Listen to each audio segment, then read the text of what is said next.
ચોટીલાની બાજુમાં થાન ગામ અને થાનની બાજુમાં કાશિયાગાળા નામનું એક નાનકડું એવું ગામ છે. આ ગામમાં નથુ અલગોતર નામના માલધારી રહે છે. માં જગદંબા, માં ખોડિયારના ઉપાસક છે અને સવાર સાંજ માતાજીના ધૂપ દીવા કરે છે. સાહેબ, સોરઠની ધરાનો આ સત્ય પ્રસંગ છે હો કે કાશિયાગાળા ગામમાં માલધારી સમાજ રહે છે. બને છે એવું કે ચોમાસાનો સમય, પરંતુ જેઠ, અષાઢ અને શ્રાવણ મહિનો કોરે કોરો નીકળી જાય છે. વરસાદ આવવાનું નામ નથી લેતો એટલે માલધારીઓને ચિંતા થાય છે. સાહેબ, એમ કહેવાય કે ત્યારે રાજાશાહી વખતનો સમય હતો.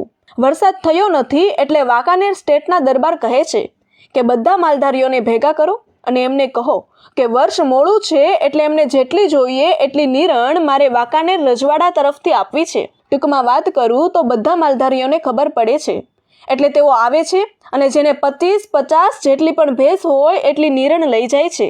પરંતુ ત્યારે આ બધા માલધારીઓ વચ્ચે નથુ અલગોતર નામના માલધારી આવે છે. માં ખોડિયારના ભુવાજી છે અને ખભે લોબડી રહી ગઈ છે. આ ભુવાજીના ખભા પર બાનું છે. એના પર રાજાની નજર જાય છે અને પોતાના વજીરને પૂછ્યું કે આ માણસ કોણ છે? એટલે વજીરે કહ્યું કે બાપુ, એમનું નામ નથુ અલગોતર છે અને તેઓ માં ભગવતીના, માં ખોડિયારના ભુવાજી છે. રાજાએ કહ્યું કે એમને અહીંયા બોલાવો. એટલે વજીરે ભુવાજીને બોલાવ્યા. ભુવાજી દરબાર પાસે આવ્યા અને રાજાને જય માતાજી કર્યા. દરબાર ભુવાજીને પૂછે છે કે તમારું નામ શું છે? એટલે કહ્યું કે મારું નામ નથુ અલગોતર છે. કેવા છો? એટલે કહ્યું કે બાપુ, ભરવાડ છું. દરબાર પૂછે છે કે આ ધાબળી શેની છે? એટલે ભુવાજી નથુ અલગોતર કહે છે કે આ માતાજીનું બાનું છે.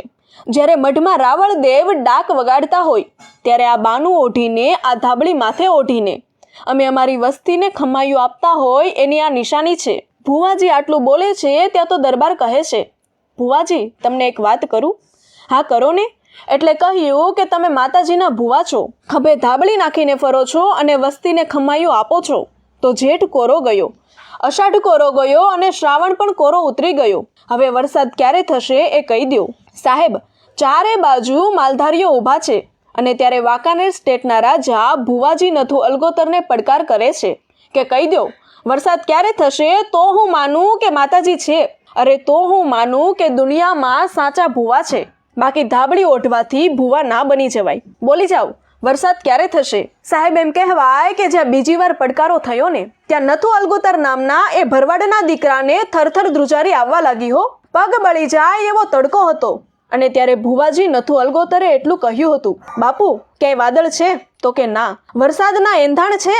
દરબાર કહે છે કે ના, વરસાદ આવે એવું વાતાવરણ નથી. તો સાંભળ, હું નથી બોલતો, પણ મારી માનું બાનું ઓઢ્યું હોય અને જો 5 આંગળીએ માતાજીના નિવેદ કર્યા હોય તો કાલે સૂરજ ઉગે અને આથમે ત્યાં સુધીમાં વાંકાનેરની બજારમાં પાણી ફેરવી દઉં તો માનજો કે નથુ અલગોતરની માં ખોડિયાર બોલી હતી હો. કાલ સાંજ સુધીમાં વરસાદ થાય અને એ પણ છબછબિયા કરે એવો વરસાદ નહીં. કાલ સાંજ સુધીમાં વરસાદ થાય અને એ પણ છબછબિયા કરે એવો વરસાદ નહીં હો, પણ વાંકાનેરની મચ્છુ નદીમાં વાસણા જેટલા ઊંચા ઉલાલા મારે એટલું પાણી હાલતું હોય તો માનજો કે જૂના થડામાંથી નથુ અલગોતરની માં ખોડિયાર બોલી હતી. સાહેબ, ધાબળી લઈને નિરણ લીધા વગર ભુવાજી નથુ અલગોતર ગડગડતી દોટ મૂકીને કાશિયાગાળામાં જૂનો માતાજીનો ગાર કરેલો મઢ હતો કે જ્યાં માતાજીના લાકડાના 2 ફળા હતા ત્યાં આવે છે અને માથેથી પાઘડી ઉતારીને માતાજીના ફળા સામે પડી જાય છે. ભુવાજી નથુ અલગોતરને આંખમાંથી આંસુડા પડવા લાગ્યા અને કહે છે, હે માં, આજે પડકારો કરીને આવ્યો છું, આ ધાબળીની લાજ રાખજે. બાપ, ત્યાં તો ફળા પણ થરથર ધ્રુજવા લાગ્યા હો.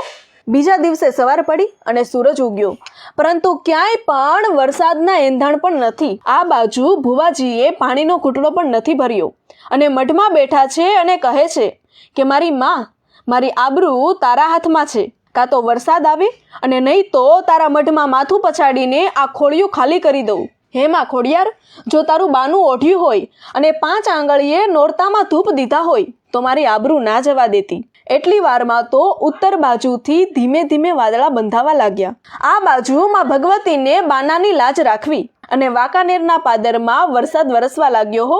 સાહેબ, સૂરજ આથમે એ પહેલા તો મચ્છુ નદીમાં વાસડામાં પાણી વહેવા લાગ્યા અને વાંકાનેર દરબારને ખબર પડી એટલે ગડગડતી દોટ મૂકીને જે માતાજીના મઢમાં ખભે ધાબળી નાખીને ભુવાજી બેઠા હતા ત્યાં આવીને કહ્યું હતું કે બાપ, આજ હું વાંકાનેર દરબાર બોલું છું કે આ પરગાણાના કાશિયાગાળા ગામમાં જ્યાં સુધી મારો પરિવાર જીવે છે ને ત્યાં સુધી આ મઢમાં અખંડ દીવાનું દિવેલ મારા તરફથી આવશે. સાહેબ, આજે પણ ચોટીલાની બાજુમાં થાન અને થાન પાસે કાશિયાગાળા ગામ છે અને આજે પણ ત્યાં માતાજીનો જૂનો થડો છે. કહેવાનો અર્થ કે જો માં જગદંબા પર ભરોસો હોય ને તો ધોમ તડકામાં પણ વરસાદ વરસે હો બાપ, કારણ કે આ માં જગદંબાની તાકાત છે.